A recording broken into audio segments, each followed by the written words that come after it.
Vers le soir d'une froide journée de février 1800, deux hommes étaient assis devant une bouteille dans une salle à manger confortablement meublée d'une petite ville du Kentucky.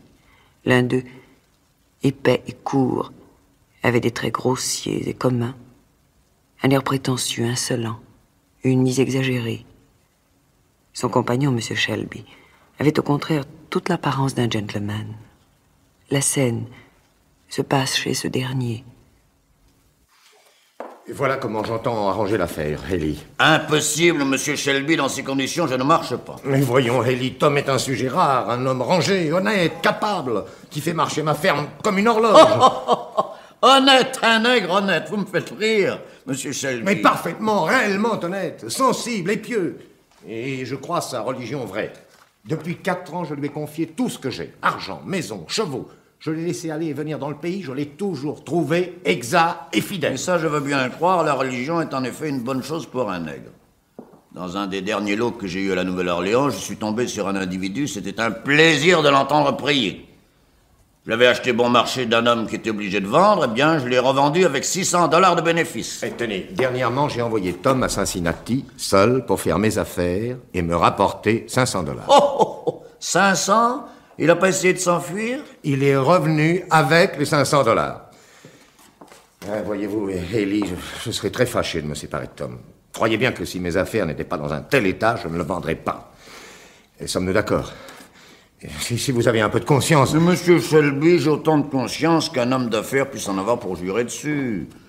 Et je voudrais vous obliger, mais les temps sont durs, vraiment durs. Oui, bien dites vos conditions. Mais ne vous fâchez pas, Monsieur Shelby. Je ne demande que vous arranger, mais... Vous n'avez rien à me donner par-dessus le marché avec Tom. Une fille, un garçon... Henri, viens ici, viens. Allez, allez, entre, maître Corbeau. Ah, c'est un carteron, ça. Quel âge il a? 5 ans. Ouais. Il est gracieux, il a l'air vif. Approche. Oui, ça fera un solide gaillard. Allez, marché conclu. Je prends ce garçon et tout est dit. Je suis arrangeant, hein, Monsieur Shelby. Qu'est-ce que c'est? Entrez. Ah, c'est vous, Elisa. Mais qu'est-ce qu'il y a donc? Pardon, monsieur. Je vais chercher Henri. Eh bien, alors, emmenez-le. Viens, Henri.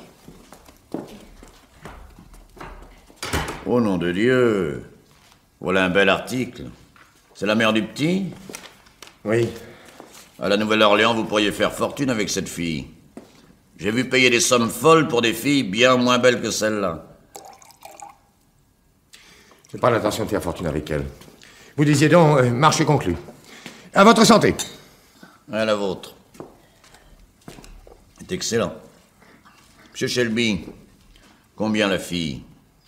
Je peux vous en... Elle n'est pas à vendre, monsieur Haley. Ma femme ne s'en séparerait pas pour son pesant d'or. Oh, les femmes disent ça parce qu'elles ne connaissent pas le prix de l'or. Mais faites-leur voir combien de bijoux elles pourraient acheter avec le pesant d'or de quelqu'un. Je vous garantis qu'elles changent vite d'avis. Ouais, encore une fois, ne parlez pas de cela. J'ai dit non, c'est non. Bon, je me contenterai de l'enfant. Et au fait, qu'en ferez-vous? Non, Il est si jeune. J'ai un ami qui s'occupe de ce genre de commerce. Il achète de beaux enfants pour les revendre à des riches qui savent y mettre le prix. Dame, ce sont des articles de fantaisie. En vérité, Haley, j'aimerais mieux ne pas le vendre. Je n'aime pas séparer un enfant de sa mère. Eh oui, vous redoutez les cris, les lamentations, je vous comprends, mais soyez tranquille. Je m'y prends toujours de manière à les éviter. Faites disparaître la fille un jour, une semaine, et l'affaire se fera en douceur. Votre femme n'aura qu'à lui donner une robe ou quelques bagatelles, et vous en aurez raison. Nous souhaitons que tout se passe aussi facilement que vous le dites. Vous savez, Monsieur Shelby, on remonte le moral de ces créatures en les dirigeant bien. J'en ai vu qui arrachait brutalement un enfant des bras de sa mère pour le vendre. La pauvre femme, elle criait comme une folle. C'est un mauvais système qui détériore la marchandise. Tenez, j'ai connu jadis à la Nouvelle-Orléans une fille superbe qui fut complètement perdue à la suite de tels traitements. Évidemment, l'individu qui l'achetait n'avait que faire de son enfant. Mais ça a été terrible à voir. La femme tenait son enfant serré dans ses bras, marchait, parlait. Ils lui arrachèrent son enfant et la garrottèrent, et elle devint folle furieuse et mourut dans la semaine. Perte nette, $1000. Et voilà.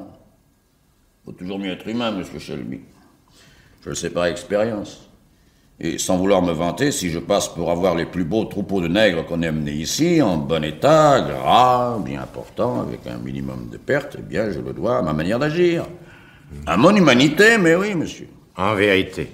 Maintenant, c'est moqué de mes idées, on en a ri, elles sont pas populaires, mais je m'y suis cramponné.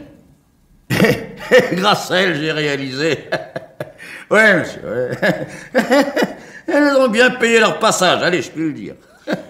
Allons, on est fort heureux quand on est content de soi. Hayley, si vous désirez que cette affaire soit menée avec la discrétion dont vous parlez, ne laissez rien transpirer dans le voisinage. Le bruit s'en répandrait parmi les miens, et je vous assure qu'alors, ce serait pas facile de les calmer. Motus, je vous le promets. Faites-moi demander ce soir entre 6h et 7h, et vous aurez ma réponse. Je vais en parler avec ma femme. À ce soir, Hayley. N'allez pas changer d'avis, surtout. D'ailleurs, nous sommes aussi pressés l'un que l'autre. Pas vrai, monsieur Shelby?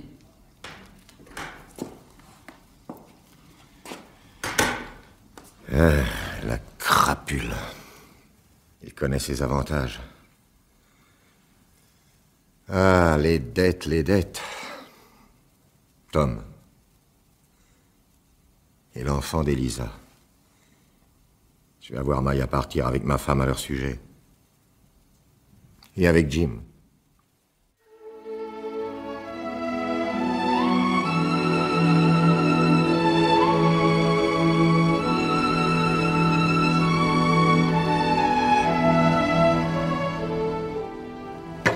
Attention, Elisa, vous avez failli renverser ma table à ouvrage. Qu'avez-vous donc aujourd'hui? Oh, madame. Eh bien, Elisa, mon enfant, mais qu'avez-vous donc? Oh, madame, il y a un marchand qui parlait dans la salle avec monsieur. Je l'ai entendu. Eh bien, quand cela serait?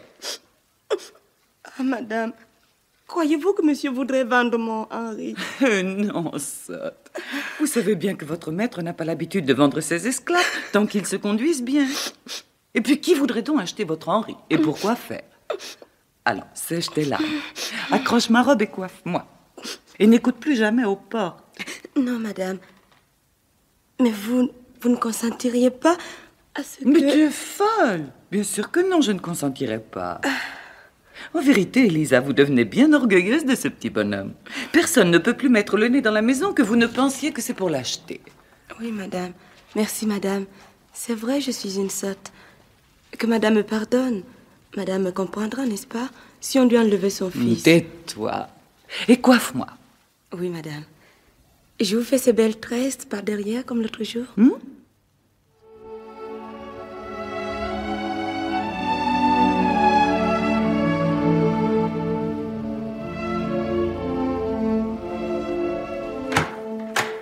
Jim! Oh, c'est toi. Je suis heureuse de te voir. Madame est absente pour la soirée. Nous avons du temps devant nous. Regarde Henri comme il a grandi. N'est-ce pas qu'il est beau, Jim? Oh, comme je suis heureuse de te voir. Mais qu'as-tu? Je voudrais qu'il ne fût jamais né. Je voudrais n'être jamais né moi-même. Elisa, pourquoi m'as-tu connue? Tu aurais pu être heureuse? Jim, comment peux-tu parler ainsi? Qu'est-ce qui est donc arrivé? Qu'est-ce qui se passe? Nous avons pourtant été heureux jusqu'ici. Heureux, oui. Tu es belle et bonne, Elisa. Et notre fils est ton portrait. Et cependant, je voudrais ne t'avoir jamais connue. Oh, Jim, comment peux-tu? Misère. Misère, oui, Elisa, tout est misère. Ma vie est misérable. Un esclave. Je ne serai jamais qu'un esclave, perdu, abandonné, qui t'entraîne dans sa chute, voilà tout. Parce qu'il est inutile qu'un esclave essaie de faire quelque chose, d'apprendre quelque chose, d'être quelque chose. Mieux vaut être mort, 100 fois mort. Oh, Jim, ne parle pas ainsi, ce n'est pas bien. Je sais combien tu étais triste de perdre ta place à la fabrique. Je sais que tu es un maître très dur. Mais je t'en prie, Jim, prends patience. Peut-être que... Patience, patience. N'ai-je pas eu assez de patience? Et je dis un seul mot quand il est venu et qu'il m'a enlevé sans motif de cette maison où tout le monde était bon pour moi. Je lui ai abandonné tout le profit de mon travail. Que lui fallait-il de plus? Je sais tout cela, Jim. Mais après tout, il est ton maître. Et qui l'a fait, mon maître? Qui? Ne suis-je pas un homme aussi bien que lui? Je vaux mieux que lui.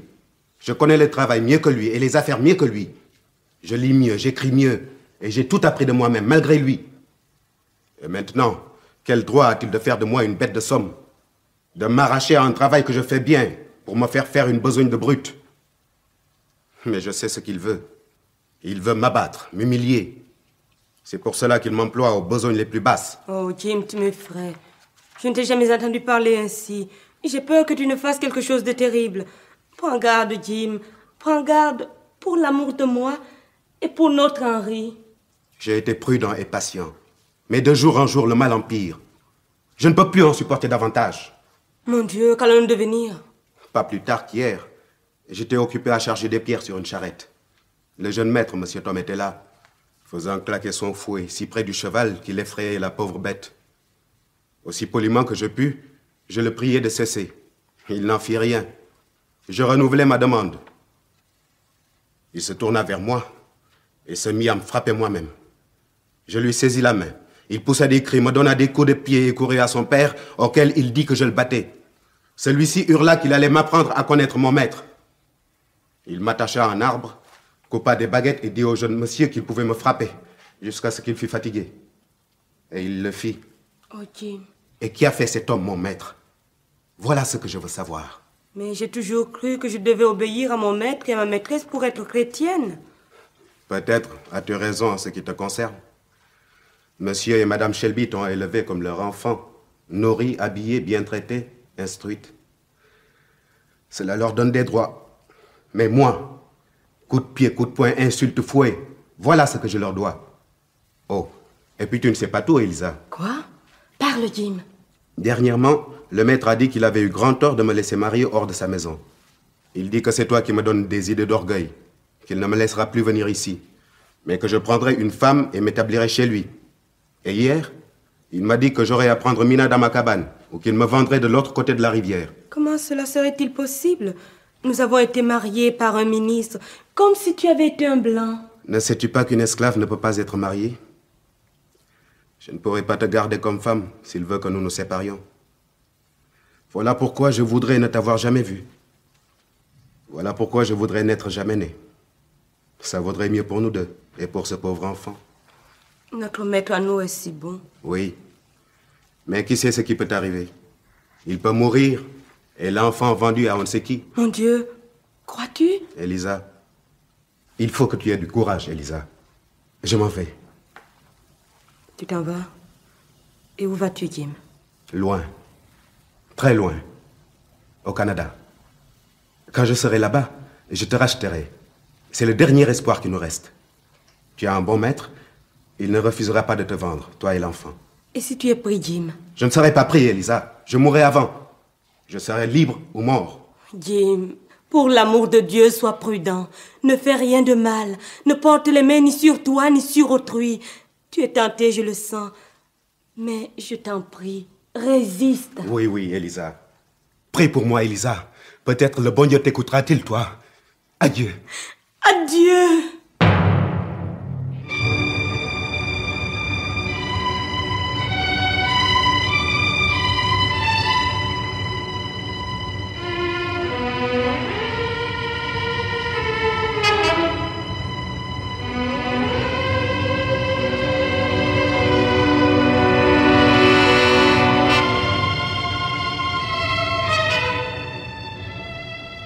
Bien.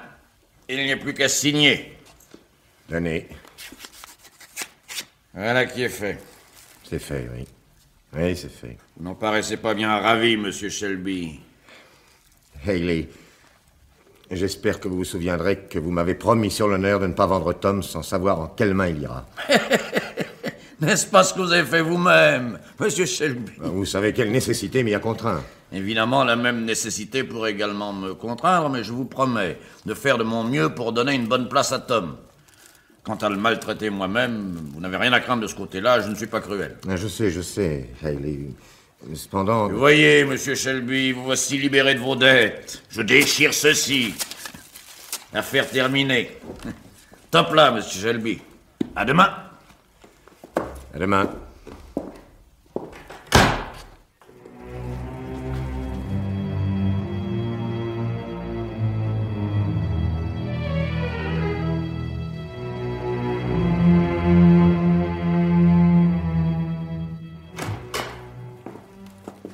Émilie, je vous croyais couché. Arthur, qui est cet homme qui sort d'ici? Et il s'appelle Haley. Haley?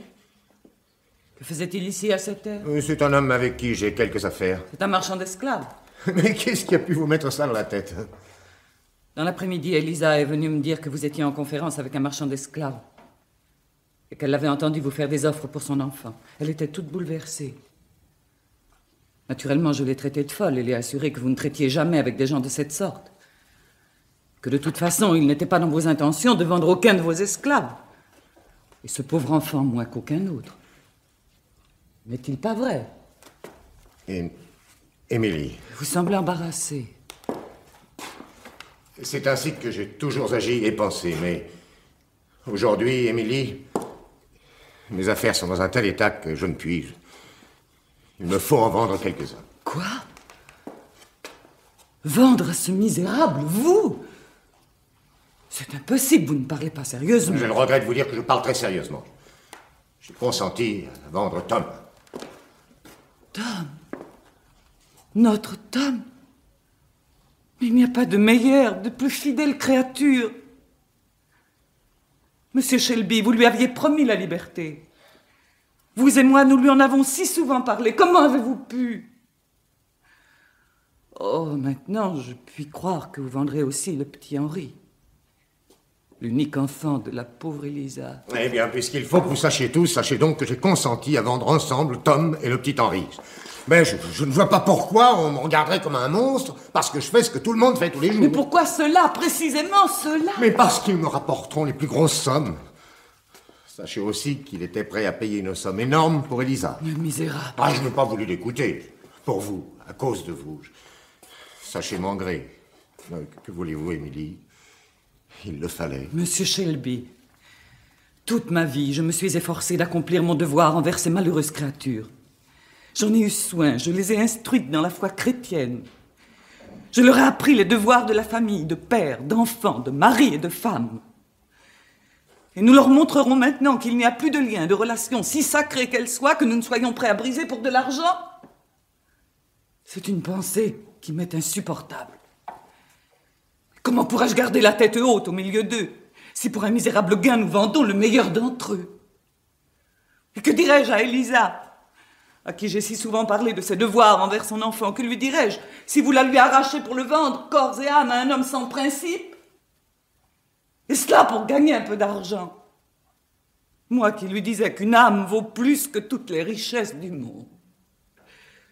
Me croira-t-elle encore quand elle nous verra vendre son enfant? Je suis désolé, Émilie, que vous le preniez si vivement.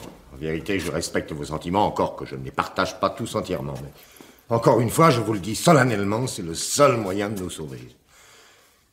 Je ne voulais pas vous le dire, Émilie, mais voyez-vous, s'il faut parler net, je dois vendre ou ces deux-là, ou vendre tout. Ces deux-là doivent partir ou tous partiront. Haley possède une lourde hypothèque sur moi. Je dois m'en libérer. Et ne pouviez-vous... Mais non, j'ai tout essayé, j'ai économisé, j'ai gratté sur tout, j'ai emprunté, j'ai tout fait, excepté mendier. Et je n'ai pu arriver à la balance de mon compte sans le prix de ces deux-là. J'ai dû les abandonner.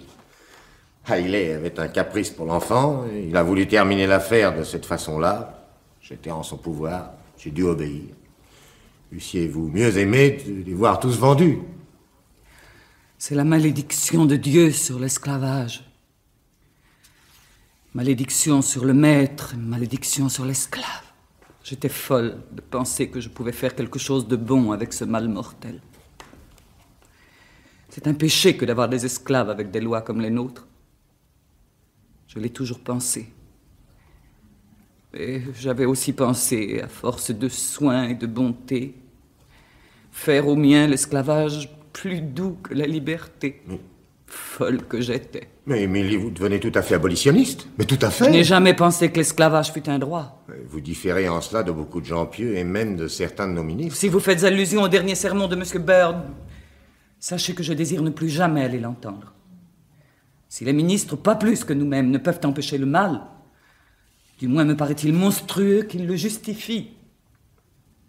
Je suis sûr que vous-même n'avez pas été édifié de ce sermon. Ah, mon Dieu. J'avoue que parfois les ministres poussent les choses plus loin que nous ne le ferions nous-mêmes, nous autres pauvres pécheurs. Et maintenant, Émilie, convenez-vous que j'ai agi aussi bien que les circonstances me le permettaient?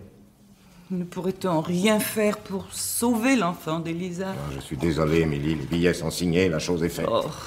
Et rendez grâce au ciel que le mal ne soit pas pire. Hailey pouvait nous ruiner. Le voilà désarmé. Et si vous connaissiez comme moi quel homme c'est, vous verriez que nous l'avons échappé belle. C'est donc un homme bien dur. Oh, mon Dieu. C'est pas précisément un homme cruel, mais c'est un homme de sac et de corde, qui ne vit que pour le trafic et le lucre. Il est froid, inflexible, inexorable. Il vendrait sa propre mère s'il en trouvait un bon prix.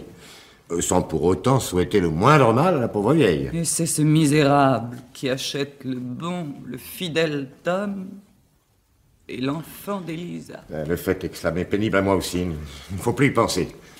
Hailey viendra demain matin pour prendre possession. Je vais donner ordre que mon cheval soit prêt de bonne heure. Je sortirai. Je ne pourrai pas voir Tom. Non, je ne le pourrai pas. Et vous devriez arranger une promenade ou quelque part et emmener Elisa. Il ne faut pas que ça se passe devant elle. Non, non, ça, je ne veux en aucune façon être complice de ces cruautés.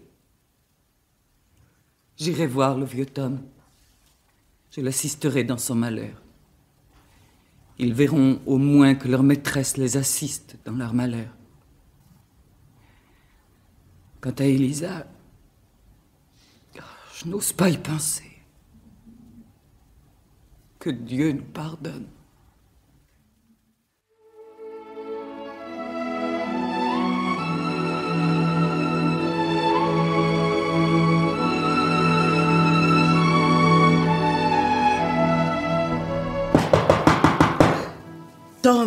Tom, on frappe à la porte. À cette heure de la nuit, qui cela peut-il bien être, mon Dieu? Je vais voir. Mais pas ainsi, mon père Tom. La nuit est froide. Couvre-toi. Oui. Voilà. Allume la lampe, Chloé.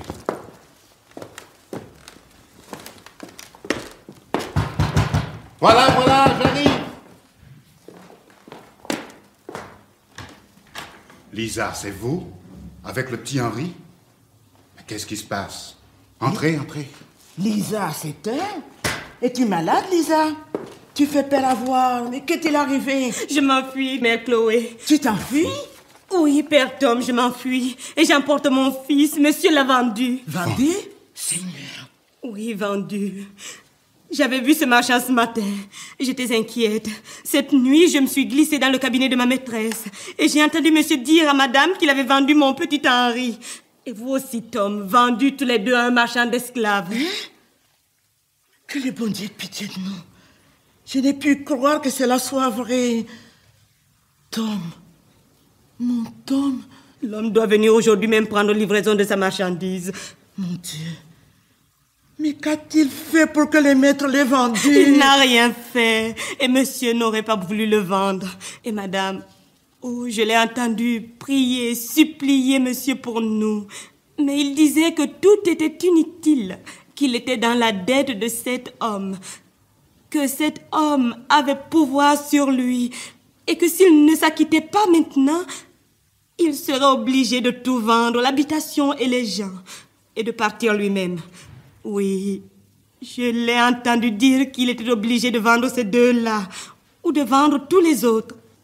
Oh, si vous avez entendu, madame, si ce que je fais n'est pas bien, que le Seigneur me pardonne, mais je ne peux pas ne pas le faire. Je ne peux pas me laisser enlever mon enfant. Je ne veux pas. Eh bien, pauvre bonhomme, pourquoi ne t'en vas-tu pas aussi? Allez, parle avec Lisa. Parle avec elle, mon Tom. Remis-toi. Je vais préparer ton paquet. Non, je ne partirai pas. Qu'Elisa parte, c'est bien. Ce n'est pas moi qui dirai le contraire. La nature veut qu'elle parte. Mais tu as entendu ce qu'elle a dit. Je dois être vendu, ou tout ici, choses et gens, va être ruiné. Le maître m'a toujours trouvé à ma place. Il m'y trouvera toujours. Je n'ai jamais manqué à ma foi. Je n'ai jamais manqué à ma parole. Je ne commencerai pas. Il vaut mieux que je parte seul que de causer la perte de la maison et la vente de tous. Il ne faut pas blâmer le maître, Chloé. Il prendra soin de toi et de nos enfants. Auditeur, telles seraient les larmes que vous verseriez sur le cercueil de votre premier-né. Telles étaient les larmes, mère, que vous avez répandues en entendant les cris de votre enfant qui mourait. Auditeur, vous êtes un homme, et Tom aussi était un homme.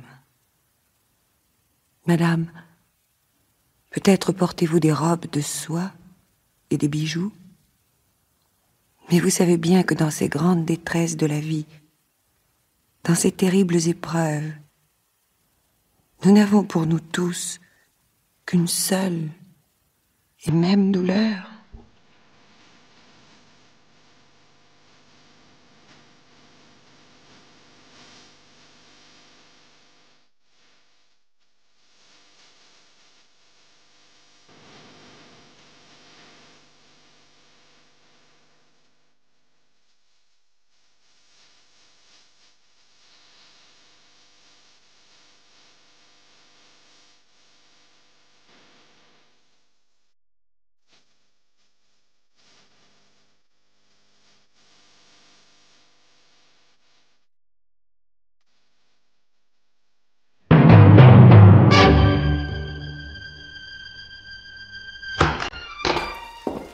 Eh bien, Shelby, voilà qui est assez extraordinaire. Il paraît que la fille a décampé avec son petit. À peine arrivé, vos gens sont empressés de m'apprendre la nouvelle, est-ce vrai? Monsieur Haley, Madame Shelby est ici. Ah, pardon. Mes hommages, madame. Mais je répète ce que je viens de dire. On fait courir un singulier bruit. Est-ce vrai, monsieur? Monsieur, si vous voulez conférer avec moi, je vous prie de garder un peu la tenue d'un gentleman. André, prenez le chapeau et le fouet de Monsieur Haley. Bien, maître. Asseyez-vous, monsieur. Je puis rester debout, monsieur. Encore une fois, monsieur, je Oui, vous... monsieur, oui. J'ai le regret de vous dire que cette jeune femme qui a entendu vous soupçonner ce qui l'intéressait a enlevé son fils et est partie la nuit dernière. Ah, vraiment? J'espérais, je l'avoue, qu'on agirait loyalement avec moi dans cette affaire. Que dois-je entendre par là, monsieur? À celui qui met mon honneur en question, je n'ai qu'une réponse à faire. Et reconnaissez qu'il est dur, pour un homme qui vient de faire un marché, de se voir berner de cette façon. Monsieur, si je ne comprenais pas que vous avez quelques sujets de mécontentement, je n'aurais pas toléré la grossièreté de votre entrée dans mon salon tout à l'heure. Et j'ajoute, puisque l'explication semble nécessaire, que je ne tolérerai pas la plus légère insinuation de votre part. On ne suspecte pas ma loyauté, monsieur. Cependant, je me crois obligé de vous donner aide et protection. Vous allez prendre mes gens et mes chevaux et tâcher de retrouver ce qui est à vous. Je vous prie de m'excuser. Mes occupations ne me permettent pas de rester plus longtemps avec vous. La bonne dame ne semble pas aimer démesurément votre serviteur. Je ne suis pas habitué à entendre parler si familièrement de ma femme. Pardon, c'était qu'une plaisanterie. Certaines plaisanteries sont déplaisantes, monsieur Haley. Je vois, monsieur Shelby. Hier soir encore, vous me parliez avec moins de hauteur. Mais maintenant que certains papiers sont signés et d'autres déchirés, vous vous sentez diablement plus libre. Soyez reconnaissant de ne plus perdre de temps pour faire préparer les chevaux, monsieur Shelby. André, les chevaux sont-ils prêts? Samuel est allé les chercher, maître. Bien. Vous accompagnerez tous les deux monsieur Haley. Je vais aller droit à la rivière. Je connais le chemin qu'ils prennent tous, ils veulent passer, mais à cette saison, avec les glaces, c'est difficile. Mais il y a 2 routes pour aller à la rivière. La route de terre et la route de pierre. Laquelle prendrons-nous? Moi, je penserais plutôt que Lisa aurait pris la vieille route, parce qu'elle est moins fréquentée. Ne cherche pas à me tromper, gredin. Ma foi, monsieur peut agir à sa guise. Pour nous, c'est tout un. Tais-toi, drôle. Va te faire pendre. Allez, en route. Nous avons assez perdu de temps. Encore un instant, monsieur Haley. On est allé chercher le vieux père Tom. D'ailleurs, le voici. Ah. Et celui-là, ne laissez pas échapper. Entrez, Tom. Toi, écoute bien. Je t'avertis que ton ancien maître a un délit de 10 000 $ avec moi si tu disparais. Tu as ta journée pour toi. Mais n'oublie pas que si tu joues un tour à ton maître, j'exigerai tout le délit. Et s'il m'en croyait, M. Shelby t'enfermerait dans une cave jusqu'à mon retour. Il se fie beaucoup trop à vous autres nègres. Monsieur Shelby, j'avais 8 ans quand la vieille maîtresse vomit dans mes bras. Vous n'aviez pas 1 an. Tom, ce sera ton maître, me dit-elle. Prends bien soin de lui. Maintenant, monsieur, je vous le demande, ai-je jamais manqué à mon devoir? Vous ai-je jamais été infidèle? Surtout depuis que je suis chrétien. Dites-le à monsieur Haley. Brave Tom, Dieu sait que vous dites la vérité. Si je le pouvais, je ne vous vendrais pas. Dès que je le pourrais, d'ailleurs, je vous rachèterai. Monsieur Haley, rappelez-vous bien à qui vous l'aurez vendu et faites-le moi savoir. Bien, c'est entendu, mais moi, je vends, j'achète. Pourvu que je fasse une bonne affaire, c'est tout ce que je demande, vous le savez bien. Allez, cette fois en route.